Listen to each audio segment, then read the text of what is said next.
Assalamu alaikum, you're watching Views and News and I'm Faisal Rehman live from our Islamabad studios. Today we'll be talking about the overall Pakistan's economic outlook, especially a couple of developments regarding the deferred payment of $1.2 billion worth of oil and $3 billion from Saudi Arabia that will be put in our State Bank of Pakistan, so the foreign reserves will increase. And that is going to give a lot of value as far as your imports are also concerned. Second important factor is again about inflation. Today in the paper I read that 9.2 to 9.4% inflation is there at the moment. I mean, let's consider that in a double digit. So something around 10 is too high, and the government is making sure that it should come down. I think that is the major economic target of the current government, because that is one area where we have witnessed that things are not in control. You talk about basic commodities, you talk about kitchen items, the prices have increased significantly. Whether you talk about the fruit or the vegetable prices, they have also gone up. Edible oil, as you know, that is also pretty expensive. As far as gas is concerned or the commercial cylinders are concerned, the prices have really skyrocketed. And now there is another fear that in the coming days, because winter is approaching, or rather it's almost there in Islamabad now, we feel that in the evening the temperature is around 16-17 degrees. That means that perhaps by the end of this month, the heaters and the demand of gas would increase. Now, what does that indicate? That is going to be the real problem, because that is where the government is saying that, well, a couple of contracts were signed with the Middle Eastern countries, and let's see. But there is a very serious doubt about the supply in the coming days. So that could become another problem. Well, having said that, the remittances are rising consistently. The exports, they have also shown a significant growth of about 17.5%. When you talk about the overall GDP, according to the State Bank of Pakistan, that's going to hover around 5%. Well, it should have been much more, but still at least it has recovered. Another important area is about the major challenge for the government regarding the supply and demand, because that is where the problem seems to be, and the role of the middleman. Let's see where it leads, but one important area that is also going to be an important part of our program is about the IMF talks, conditions, the kind of approach they have adopted, what needs to be done, what would be the terms and conditions of that particular document, and how will we proceed forward. Now, a lot of issues are still hanging in the middle, and let's see the current government manages it in what sort of a way. Well, before I introduce you to our panelists, our production team has prepared a report. Let's watch that first. Advisor to Prime Minister on Finance and Revenue Shaukat Tarin on 1st November 2021 announced that an agreement with the International Monetary Fund over the revival of the $6 billion extended fund facility has been reached, and a formal accord will be signed later this week. He declared that the clause regarding the autonomy of State Bank of Pakistan is pending because it requires the constitutional amendment, and for this the government does not have the two-third majority in the parliament. Shaukat Tarin, in his recent interview with a private TV channel, said that during the respective negotiations, the behavior of International Monetary Fund was quite strict, and he also hinted that the reason behind such inflexibility was Pakistan's stance on Afghanistan in the scenario of the United States' exit from Afghanistan. He emphasized that despite many difficulties, Pakistan's side never left its ground and succeeded in seeking concessions on the sales tax and the electricity prices from the IMF side. Earlier, in a news briefing in Washington, Shaukat Tarin acknowledged that the IMF had suggested increasing electricity and gas prices, tax rates, and showed his concerns that such tariff increase without structural changes will only increase inflation and makes Pakistan's industry uncompetitive. He assured that government will take all the measures to accomplish the decided sustainable economic growth of 5%. He proclaimed that due to IMF's pressure, Pakistan has to increase the Petroleum Development Levy, which will increase the price of petroleum products. Now to talk about it, we have with us in our studio Mohammed Ahmed Saab, former President of Islamabad Chamber of Commerce and Industry. Thank you so much, Ahmed, for your presence. And on Skype, we have with us Dr. SALMAN Shah, former Finance Minister. Thank you so much, Dr. Saab, for your time, sir. Good to have you on the show. And we'll also be talking to MUZAMMIL Saab. He's the spokesperson to the Finance Minister, and we'll also gather some information regarding the current development. But sir, Ahmed Saab, let me start off from you. When the finance minister says that, well, the conditions or the kind of approach the IMF they've adopted towards Pakistan, and when you're talking about a $6 billion kind of a package, so that's a huge sum which really matters to our economy, sir. But the reason he gave was that since Pakistan's involvement in Afghanistan, whatever we have done for the region, I think that is exceptionally well. But that's not very well, I would say, received and perceived by the Western powers. And interestingly, the blame game is on. Pakistan has been made the scapegoat for this, and all the blame on our own shoulders, rather than that the Americans should accept their own defeat because of their own wrongdoings out there.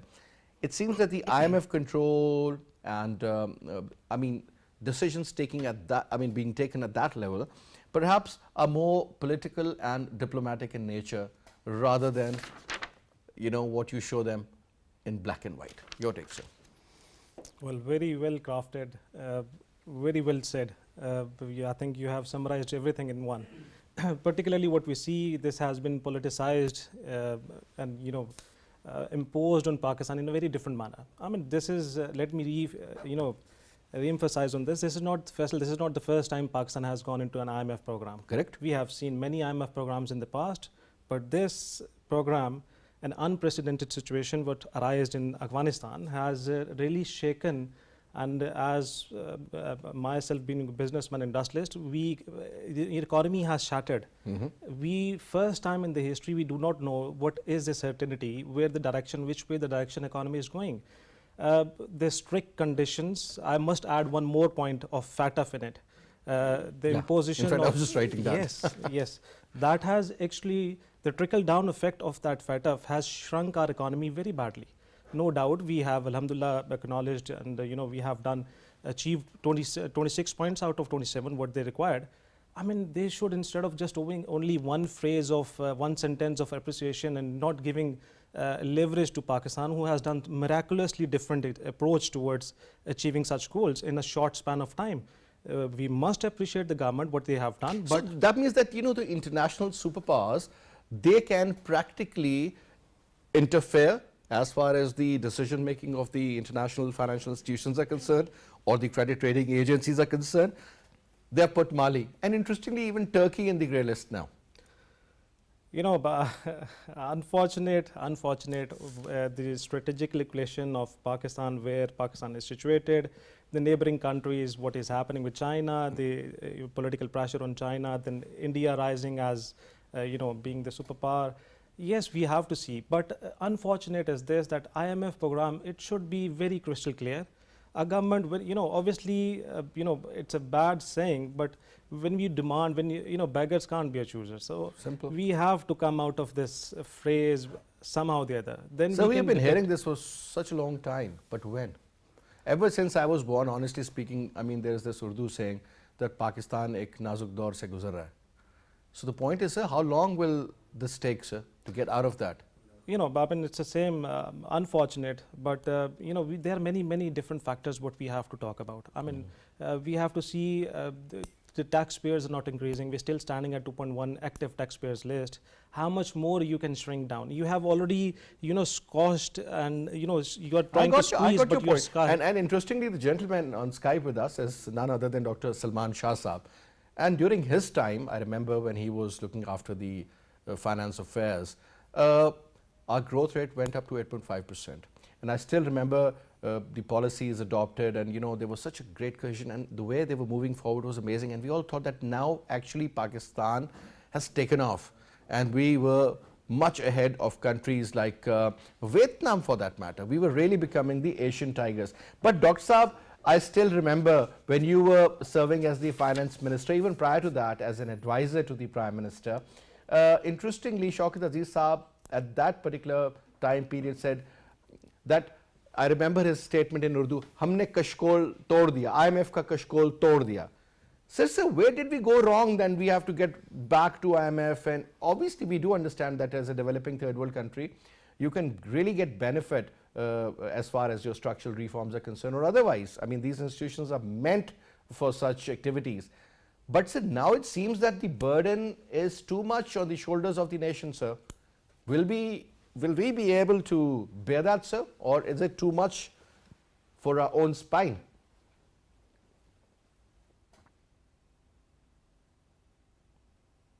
Dr. Saab, I think it's mute. If you could just unmute it, sir.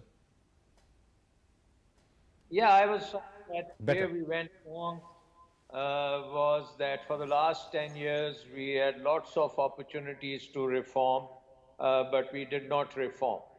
The People's Party government, when it came in, it was hit by a very big external shock in the shape of oil prices. And you remember the 1 barrel of oil went to almost $150.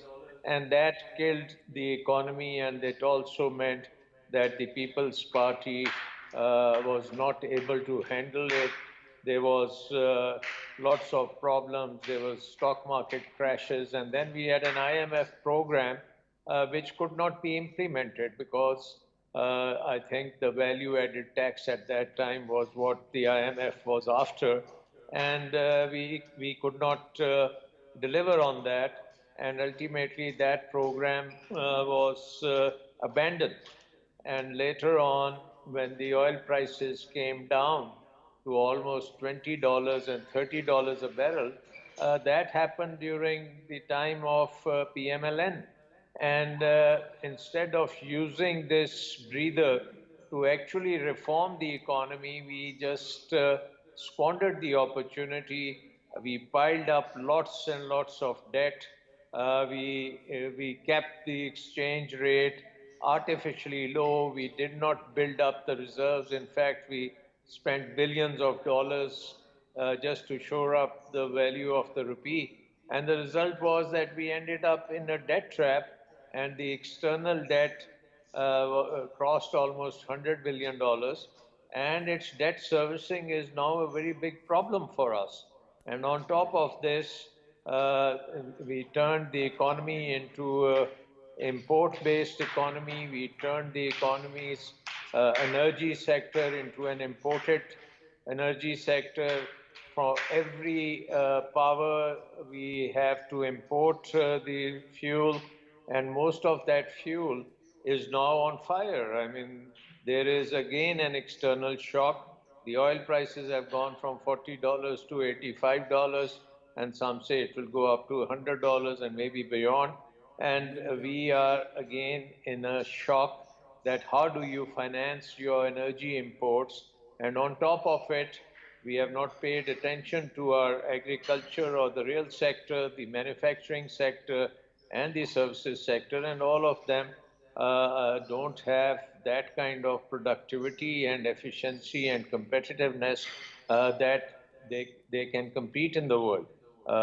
In fact, our resources in agriculture are such that we could really be a very major exporter of food commodities, not only in our region but globally. But that needs a lot of investment in research. That means lots of investment in value chains, supply chains, and connecting the farmer with the markets, not only domestic markets, but international markets. Correct, Doctor. And all these things were not done. And now we are in a crisis where That's we what we have always just end up hearing, Dr. Saab. come out of Dr. Saab, bankruptcy. if you allow me, Dr. Saab, if you allow me, I'll just get back to you because we've been joined in by MUZAMMIL Aslam Saab, spokesperson to the Finance Minister. And let me put these questions very straight to him. MUZAMMIL Saab, Assalamu alaikum, and thank you so much for your time, sir. Yeah. MUZAMMIL Saab, first of all, sir, now I'll just give you one example. I was reading an article, and that was such an interesting one. It was about the economy of Germany, largest in Europe, sir. Interestingly, they said that, if you have to look at the economic situation of Germany and their future outlook, just look at their auto industry, because 18% of their GDP depends on manufacturing, and most of it is in the auto industry. And perhaps if you look at the top 10 car manufacturers, out of which 6-7 were Germans, now there are only 3. What I'm saying is that gives a very bleak look for the future. So even they are planning for it now, that how to look after the issues, how to manage things, how to control, and they have a policy and they have a procedure. Now, so when it comes to Pakistan, I'm not going to blame the current government or the previous. I mean, it's a collective disaster. The point is, sir, that prices are going up of oil. Yes, we do understand, but at the same time, yesterday in Glasgow, when the COP26 was being held, everybody was committing that, you know, by year 2030, 50% is going to be from our energy production is going to be from the renewable ones. We are still having the coal plants in place. Now, the point is that, are we looking at what the future is all about, sir? Or by the time we'll start extracting our own coal, it is going to be a banned item? I'm just going to give you an example of that, because it seems that it's a rudderless plane, sir. God knows where it is going. There is no pilot, there is no direction. Muzammil Saab.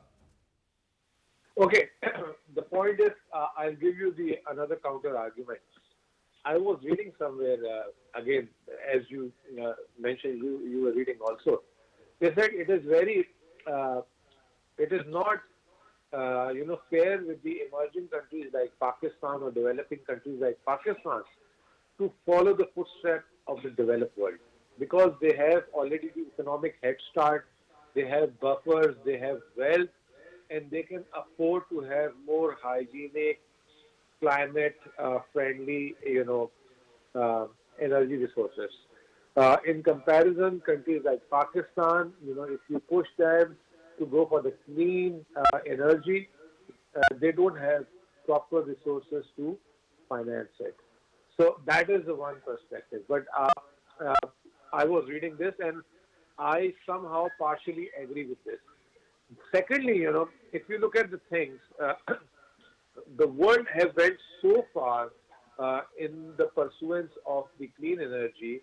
They have created a mismatch or disbalance among, between the clean energy and, the polluted energy. And now we are seeing the repercussion. LNG is not available. The prices of LNG has gone up like 10 times just in the last 6 months. And these energy and the gas prices, especially in the USA, have pushed, now these other fossil fuels, for example, oil and coal, etc., etc., etc. And now, the countries like Germany, you just quoted the example of Germany and the other European countries, especially France also, they are considering to revive their old fossil plants. But at the same time, they are committed for their future climate goals. So, the world is very uncertain. Just few years ago, since I had a background of stock market, everybody was saying oil is the dying asset class. The world knew oil is data, the IT. But now suddenly oil is back to the limelight.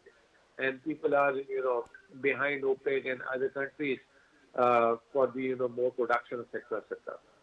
So, the point is, we are not behind.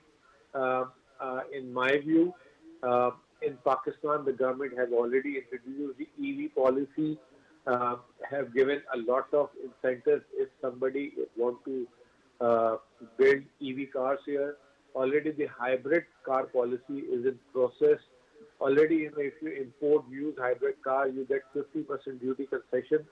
These all things are leads to, the climate-friendly policies. So, I would say, Pakistan is following and Pakistan is actually targeting a clean environment, climate, etc. Plus, you can look at beyond, machinery also, 10 billion plants initiative taken by Prime Minister of Pakistan. So there is a lot going on the climate front in Pakistan also. Muzammil Saab, now another point. I mean, we have been hearing that obviously, sir, in summers, it was great that at least there wasn't much load shedding. Rather, it was hardly any load shedding as far as electricity is concerned. But, sir, the prices, they've been raised significantly. I mean, look at the increase in per unit price.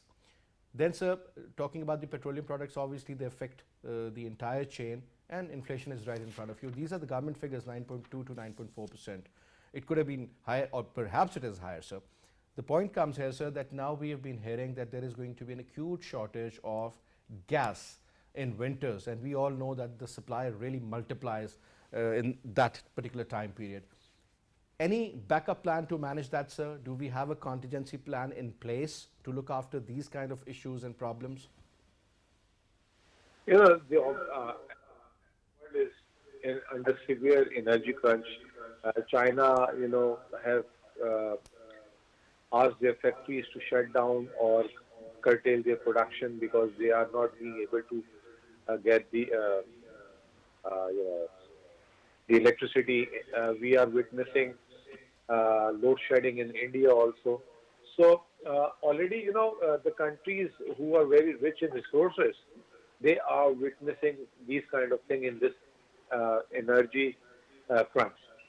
So far, Pakistan has been managing very well, but just yesterday we got the news: two long-term LNG vessels have been cancelled, and the supplier has That's what I'm defaulted. referring to, sir.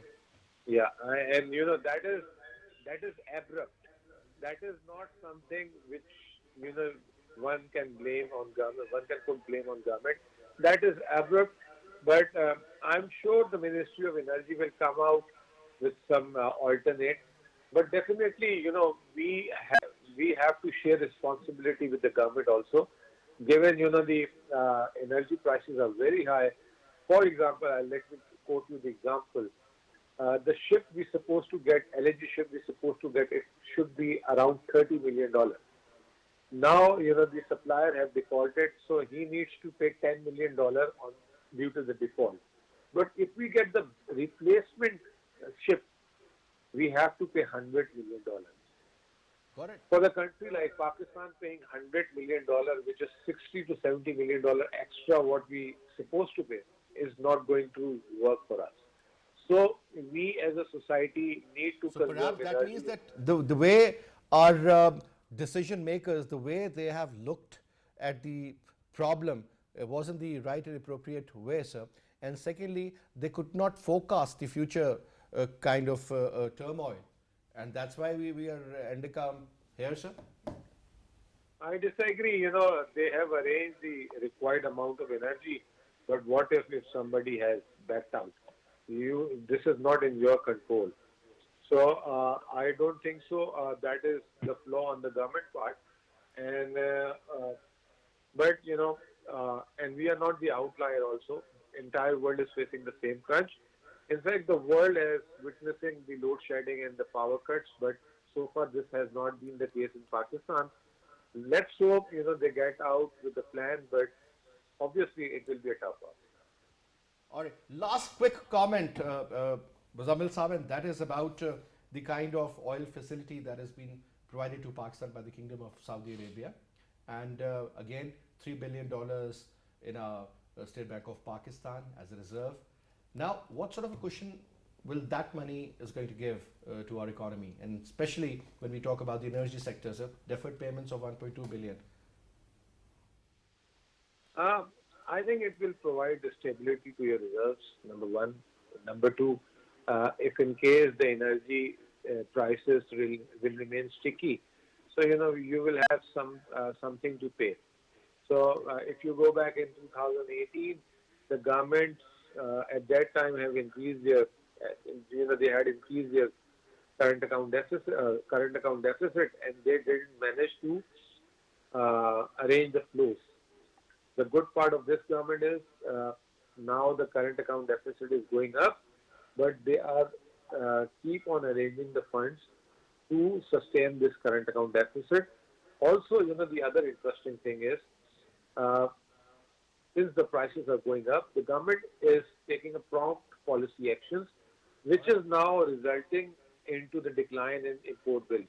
Just in the month of October, the import have declined by roughly, non-oil import have declined by $700 billion, which is a big number. So, firefighting is going on. Let's hope for the best. All right. Thank you so much, Muzammil Saab, for your time. Coming back to you, Ahmed, now a couple of, again, issues. I fail to understand, what's going on, because every time you sit down and look at these digits, they're pretty confusing also. When the dollar was hovering around, and honestly speaking, I was having a word with one of your former president of the chamber, Bulsab, and he was saying that, one of his friend needed some dollars, and practically they had to buy it at 179 rupees a dollar. 179 about a week, 8 days ago.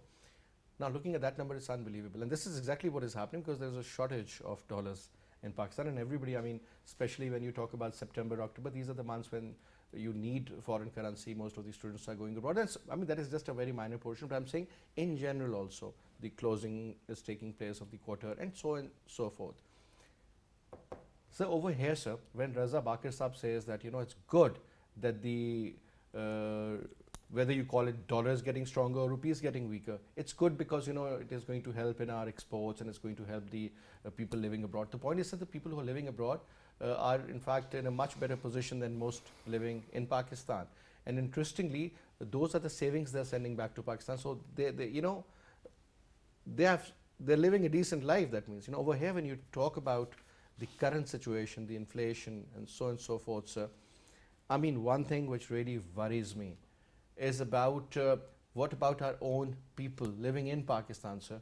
I mean, the way inflation is, the way things are getting out of control, fuel prices, okay, that is beyond our control, but at least there has to be a policy. Forecasting is the main name of the game, sir. You think failures at multiple levels, please? I will definitely come out. Is Muzammil Saab still? No, Muzammil Saab is not with us anymore, sir. I wished I would have asked him a question. You know what? I'll surely come on to this question, but I'm pretty sure the Dr. Saab is going to second me on this topic. When the economy is totally relying on an imported fossil, as a businessman, as an industrialist, our basic first raw material is energy. So the Pakistan is totally hugely dependent and relying on imported fossils that take as oil, furnace oil, LPG, LNG, whatever it is. That needs, this is the basic raw material what we need. Where is the Ministry of Energy in relation to Ministry of Finance? Why they don't come up with the solution? Where is our hedge fund who make sure that when the prices are coming down, they should start doing hedging in order to save their money? And when Dr. Saab rightly pointed out, when the prices were rock bottom, they should have come into it and they should have taken the long positions that could have made Pakistan a glorious standing at a glorious position. Now coming over to this, the depiction of the dollar. Look, it wasn't 179. It was the statement of the finance minister that dollar was the flight of capital from Pakistan to Afghanistan. The people were buying dollars from Pakistan and they were selling the dollars across the border 185 rupees $1. The real term effective price of the dollar against parity to Pakistan rupee, it should stand between 165 to 166. Dr. Saab can correct me if I'm wrong, but this is the assumption and this is the thing what we keep in figure in mind. Realistically terms, the fluctuation, this has become a joke. 179 the day after, or day 2 or 2 days after 179, then coming back to 171. I mean, what is going on? The economies gets destroyed. I am not criticizing, no doubt government has done miraculously different things, especially things which we have not seen in the entire history of Pakistan. For example, the amnesty scheme which they have given has not really done well in amnesty form, but they has actually energized in terms when the whole world is melting down in shape of economy. Pakistan was again booming up because construction package was, it obviously brings along the light industries along as well.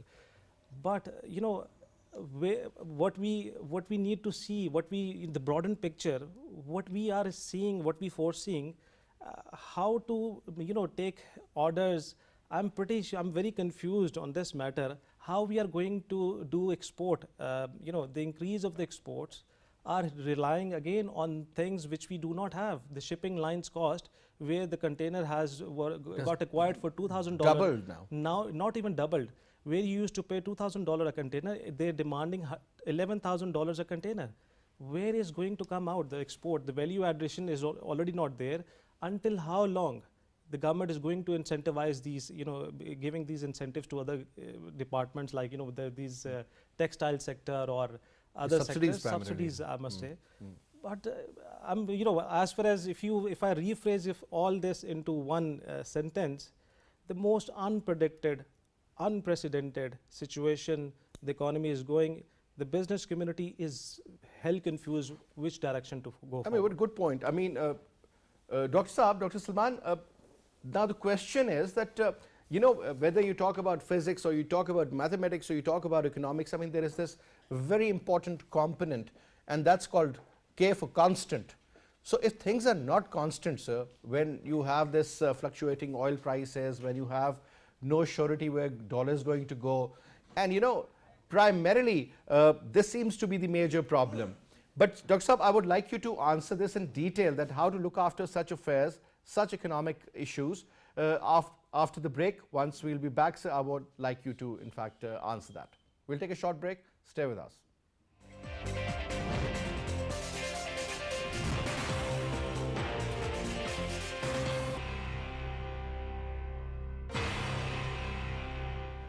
Welcome back. Dr. Saab, last couple of minutes, sir.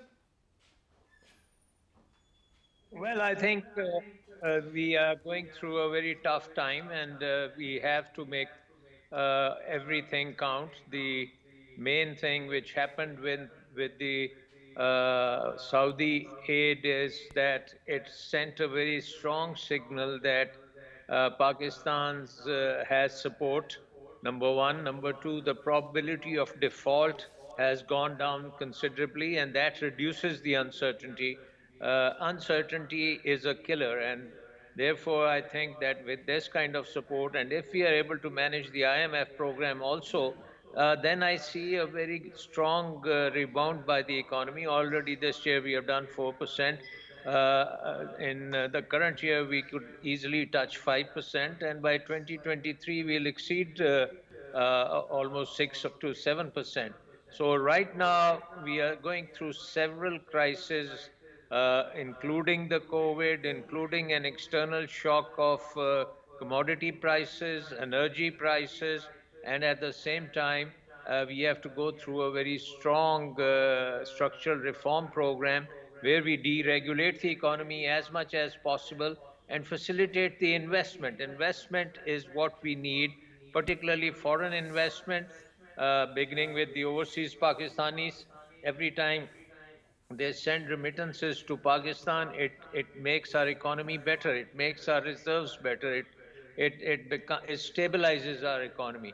So the overseas Pakistanis can be a very good instrument for foreign investment in Pakistan, followed by, I mean, of course, we have CPEC, and now we are in the phase where the investment is business to business. So we have to facilitate that to a large extent.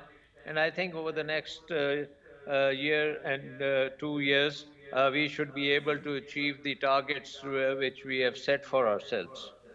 Now, Dr. Saab, last comment, sir, because our foreign minister the other day was saying that Pakistan really need to do one thing, and that is lobbying, meet the right people. He in fact told his ambassadors to get connected with the right people. Not only for when you say that lobbying doesn't only mean that they should support on the diplomatic or political front, but obviously economy is another very major aspect, sir. We've been hearing this for such a long time, nothing has happened, sir.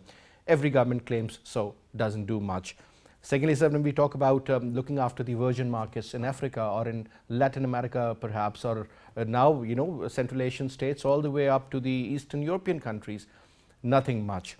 Then you talk about, sir, the structural reforms. Dr. Saab, I fail to understand. Let's suppose if 100% structural reforms are formulated and implemented, how long does it take for a country like Pakistan to see the results, to see the trickle-down effect, sir?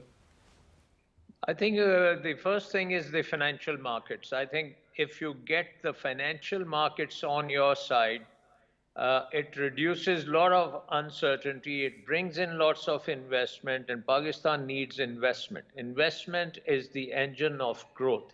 So I think that with the Saudi money in, and if we can do a couple of GDRs, as I was talking about in your program, earlier program, we can do some capital market transactions, and very important to do privatizations. Uh, the state-owned enterprises are draining us, they are draining the economy, and if we can privatize some of them so that we can reinforce our reserves, So we will become much better. So, but remember, it is the financial markets. Once the financial markets decide to come into Pakistan and the investment flows are opened up, then everything else follows because they will. The IMF program has a lot of structural reforms in it, and it becomes easier if there is investment happening. Reforms become much easier because you can see the results. You have seen the results in Saudi funding. In 3 days, it changed the scenario from the dollar going to 180. It is now down to 170. And if we maintain this flow, it will very easily come down to 160, 165, where its natural competitive level lies. So I think the main thing to me is investment, investment, investment, and that has to be driven by the financial markets and private sector investment, foreign investment and domestic investment, and couple that with our overseas Pakistanis. If they can be the first in line, I think Pakistan economy will They could be the start to catalyst for gallop the economic very turnaround, sir. quickly. Absolutely. But Dr. Saab, thank you so much, sir, for your time. And inshallah, we'll keep engaging you in the programs ahead also, sir. And thank you so much, Ahmed Saab, for your presence. And I would also like to thank MUZAMMIL Aslam Saab, spokesperson to the Finance Minister, for his time also. And that's all we have for this. I'll see you tomorrow at 8:05. Till then, you take good care. Khuda Hafiz.